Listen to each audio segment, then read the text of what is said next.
Welcome back to GLB Productions. Bruno Luce here. Thanks for joining me. In today's video, we'll be looking at the Fishman ToneDEQ Preamp and EQ pedal. Now, this is going to be a relatively long video, so please feel free to use the timestamps and chapters below to skip to different sections. My sources for the video today are the ToneDEQ product page on the Fishman website, the printed user guide that came with the pedal, and the promotional video produced by the company, all linked in the video description below. I've owned this pedal for about 10 months at time of filming and have used it for multiple gigs with several different acoustic guitars. I purchased the pedal myself. This video is not sponsored, nor is it endorsed by the Fishman Corporation. So let's begin. The Fishman ToneDEQ is a combination preamp, EQ, compressor, boost, and dual effects pedal that is designed as an all-in-one solution for the acoustic musician. Fishman used the phrases complete performance solution and everything you need in one box when describing this product, which sets a pretty high standard if we're being honest.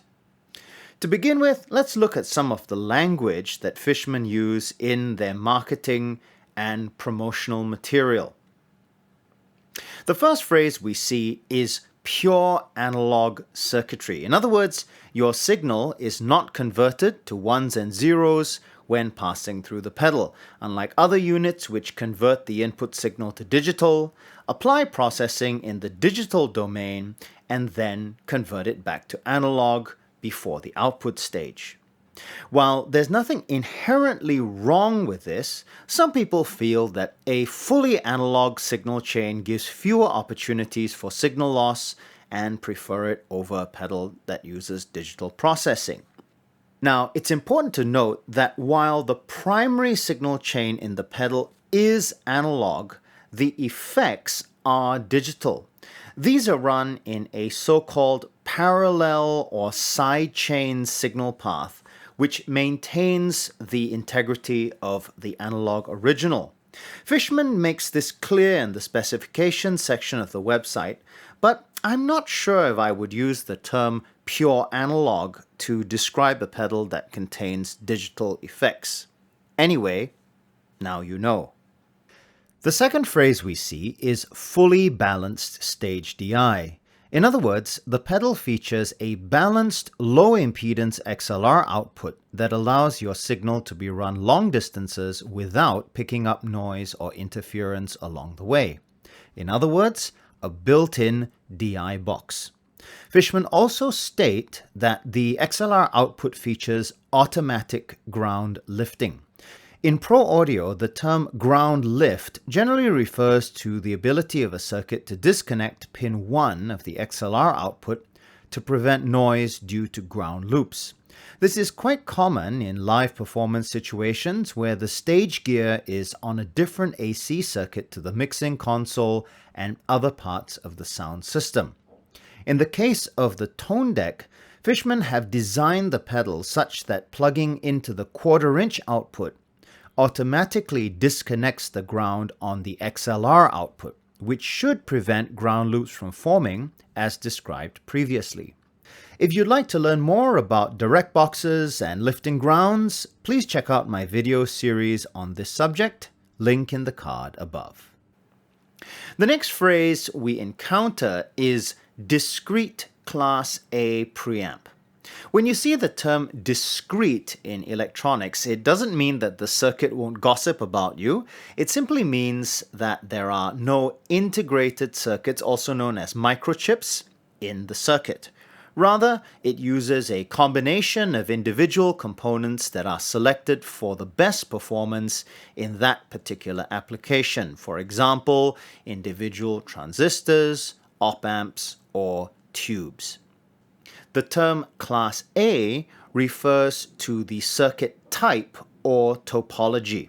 Class A circuits are generally considered to have the highest fidelity when compared to the other classes, but consume the most power and generate the most heat, which restricts their use in power amplifiers used to drive loudspeakers. Once again, this doesn't mean that the pedal sounds good, it's just telling you how it's built. It's a bit like saying that a car has a manual as opposed to an automatic transmission. One is not necessarily better than the other, but it does change the way the vehicle operates. Fishman go on to say in the specifications table that the ToneDEQ uses a JFET or junction gate field effect transistor. This is important to acoustic musicians as it allows the unit to achieve a very high 10 megohm input impedance that is necessary for the correct loading of piezo type pickups that are not connected to an onboard preamp. To be honest with you, this type of pickup is becoming somewhat rare nowadays, but if you do have such an instrument, rest assured that it will work with this pedal. The final phrase used by Fishman is advanced 4-band EQ. Now, at first, this seems rather disingenuous when you see that there are only 3 EQ knobs on the pedal: low, mid, and high. However, it's clear that Fishman consider the variable low cut filter to be the 4th band of the EQ, which I think is fair enough. However, they don't actually state what is advanced about the EQ itself, nor do they give any diagram showing the EQ curves or the slope of the high-pass filter. When I first purchased the pedal, I did try to get in touch with Fishman with this and other questions, but have received no response to date. Now let's move on to the physical dimensions of the pedal, which are 5.36 inches long by 9.5 inches wide by 2.2 inches high, or 136 by 241 by 56 millimeters. If you're familiar with standard Boss pedals, this is about the same size as 3 of them placed next to one another, although it's a relatively low profile unit by comparison. The pedal weighs 2.5 pounds or 1 kilo. In terms of construction, I'm pretty sure that this is an all plastic case with metal foot switches. It has this faux wood on the faceplate that you can see, as well as this central section that is textured to look like brushed metal. It's actually all plastic. Now, this is not an entirely bad thing, as it keeps the weight of the pedal down, but no doubt is less durable than an all-metal case. Having said that, I've been stomping on this for almost a year now and haven't had any problems. The pedal feels very well constructed. The foot switches have a very positive click to them, as do the selectors for the different types of effect. The EQ knobs have a positive detent at the 12 o'clock position that is easy to feel on stage, and the other knobs are well damped to prevent them from being accidentally adjusted. There's no side-to-side play in any of the knobs, and the LED indicators are well recessed into the pedal body. The pedal generally uses white or silver text, which is easy enough to read, but is quite small given the size of the faceplate.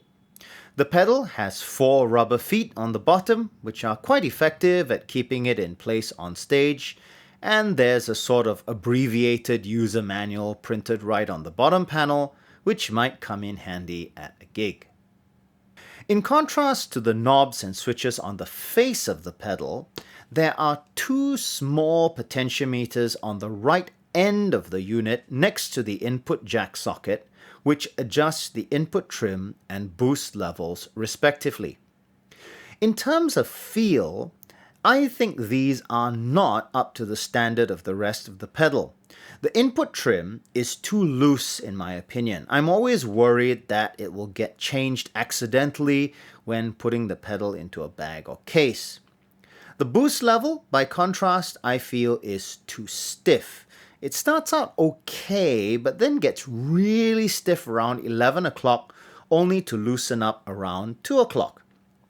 I suspect this may be a quality control issue, perhaps a misalignment on my particular sample.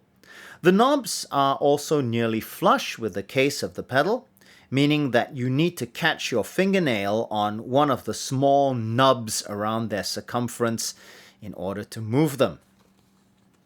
In terms of design philosophy, I really don't agree with Fishman when it comes to these controls.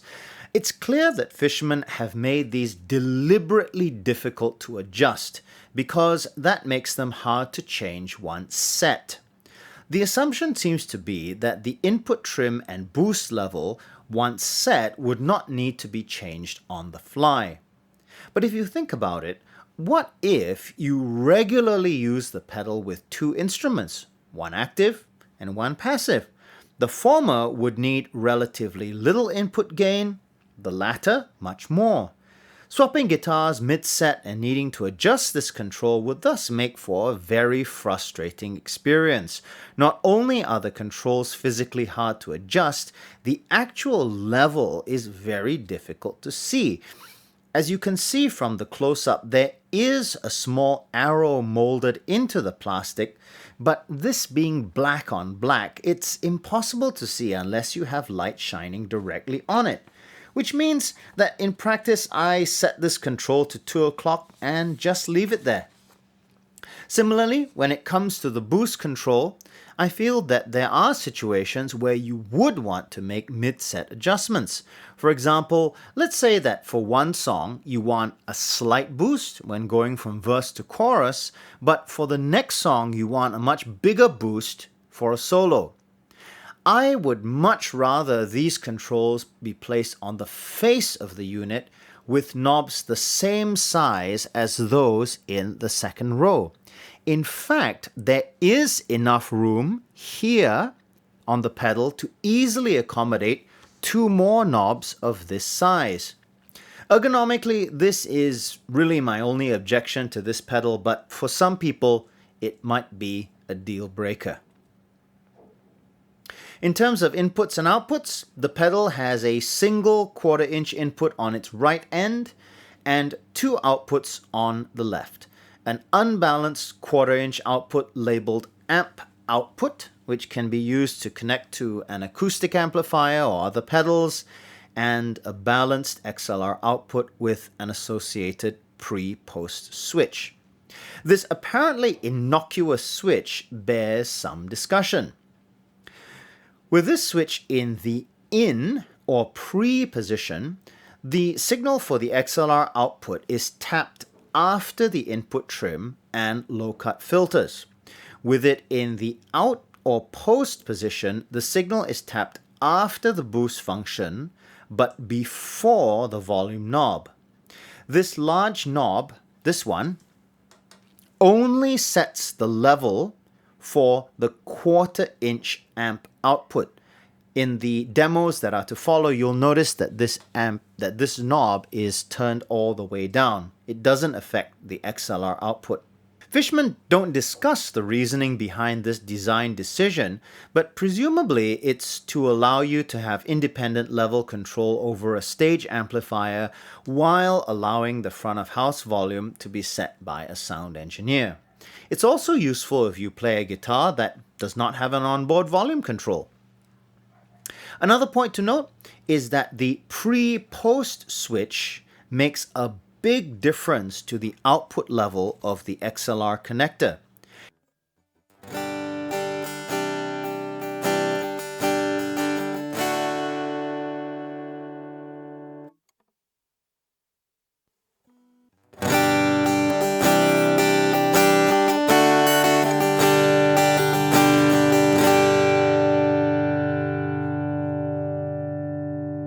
In pre-mode, the output is relatively low. It's similar to plugging your active acoustic guitar directly into the mixing console. In post mode, the output is almost a full line level. When connecting to the microphone input on a mixing console, I will always tell the sound engineer to turn the gain or input trim all the way down before the start of sound check. Otherwise, the output of the pedal will typically clip the channel input almost immediately. I would much rather Fishman have designed the pedal to have roughly the same output in both pre and post modes. It does, however, mean that you can treat the output from the pedal in post mode as you would the signal from a keyboard or stage piano. Just remember to advise your sound engineer accordingly. So, how should you set this switch? Fishman have a section in the manual where they give some advice on this, but they neglect to mention the fact that when in pre mode, the XLR output is pre-everything, including your effects. So if you're using the ToneDEQ as your only pedal, make sure that the XLR is set to post. Similarly, if you can hear the effects in your amp, but they're not appearing in the PA, double check this switch.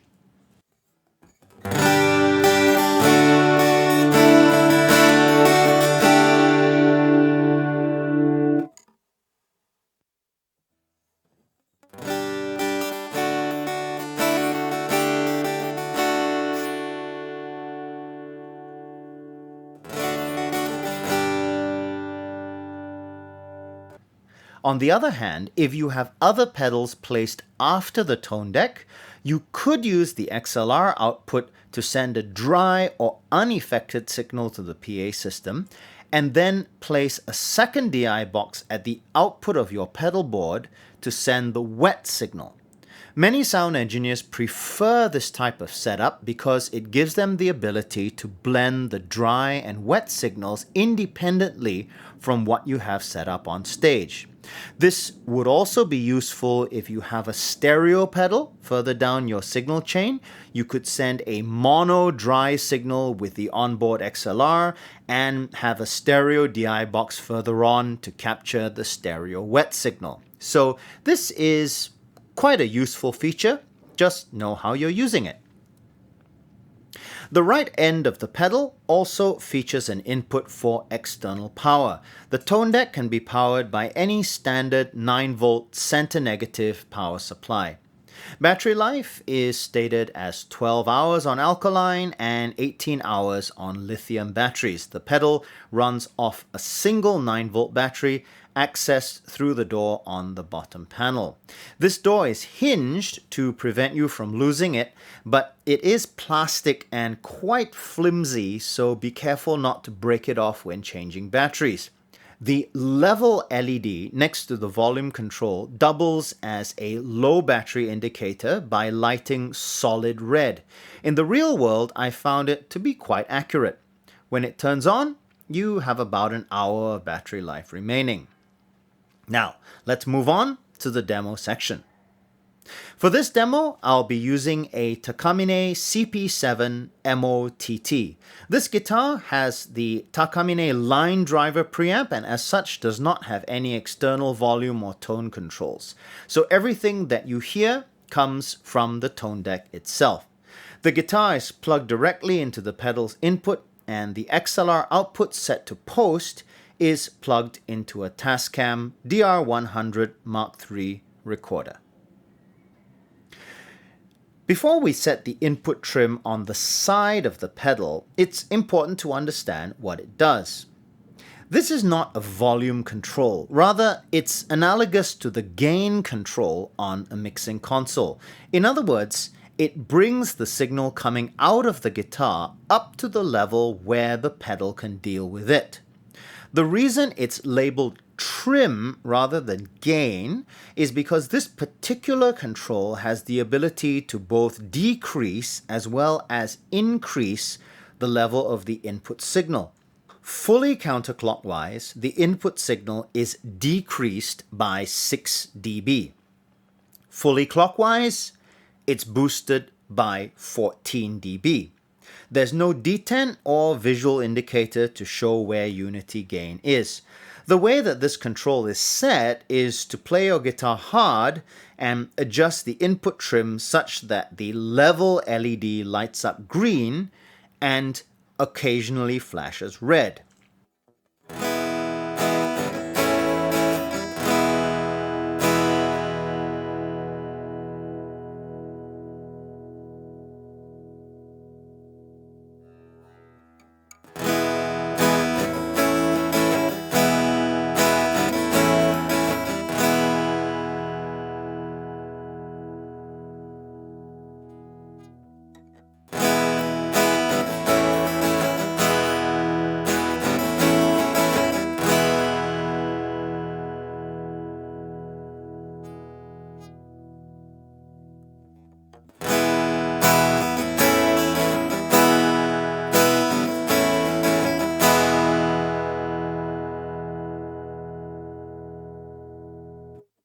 The problem here is that the instructions in the manual make no mention of the fact that the LED can also light amber.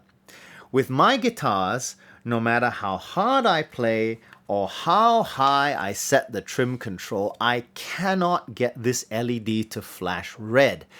I know it does have a red mode because it lights red when the battery is low. This, plus the fact that I hate adjusting that tiny knob, means that I've just taken to leaving it set at 2 o'clock for all my guitars. Fortunately, this pedal seems to be fairly forgiving when it comes to input trim, and I've never had it be noisy or distorted no matter what the setting. After entering the pedal and passing through the input trim, the first section that your signal encounters will be the EQ section, including the low-cut filter. This ladder control is designed to remove low-frequency information that is not useful to the musician and can cause problems in live environments such as boominess or feedback.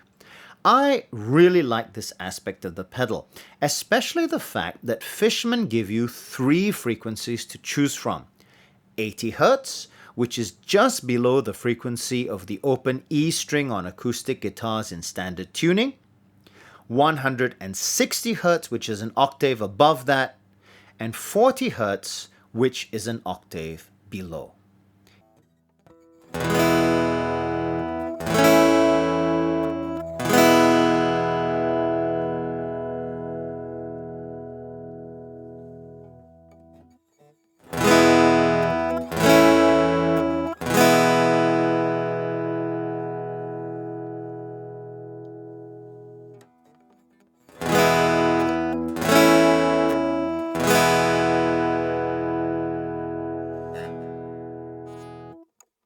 As you can hear, the filter is very musical. Even when set to 160 Hz, it's still very usable, giving a sound that is bright rather than thin. I normally leave it at the 80 Hz position. The 40 Hz position would be useful if you're playing acoustic bass guitar, upright bass, or maybe where you have an external EQ in use. Note that there is no off position for this filter. Next, let's hear the 3-band EQ. We have a low control, which gives plus minus 14 dB at 100 Hz, a mid, which gives plus minus 12 dB at 700 Hz, and a high, which gives plus minus 15 dB at 6.5 kilohertz.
Fishman state the bandwidth of the mid control as being 1 octave, so we can deduce that this is a peaking control. No information is given about the low and high, although listening suggests that they are shelving type filters.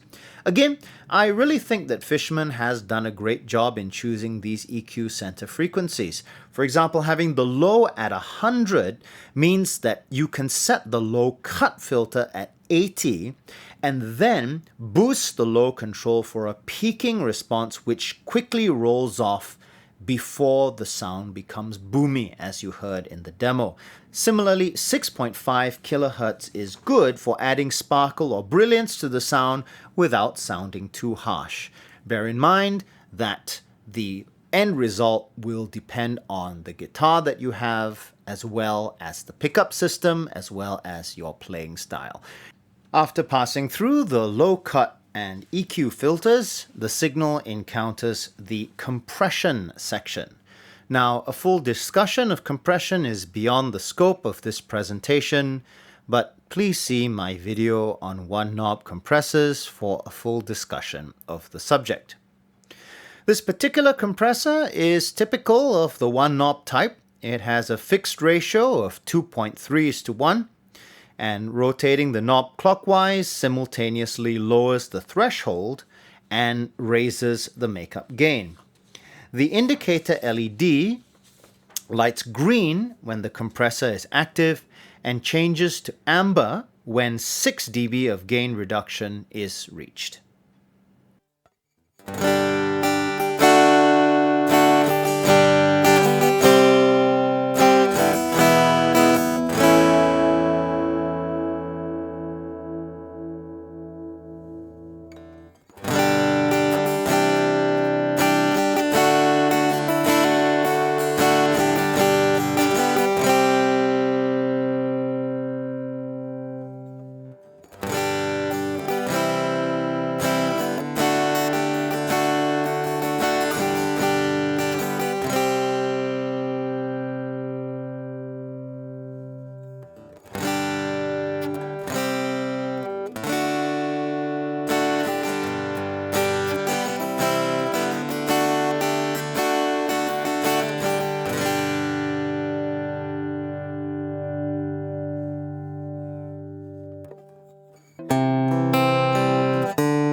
Fishman don't give any additional details such as attack and release times, but I really like this compressor.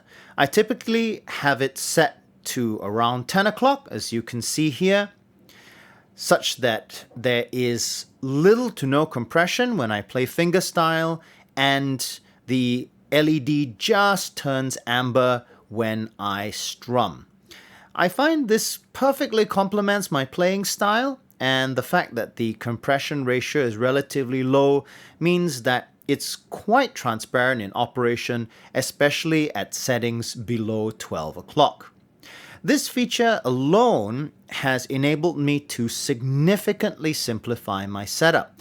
I used to have both a compressor pedal as well as a separate boost pedal. Both of these are now gone, so bravo Fishman.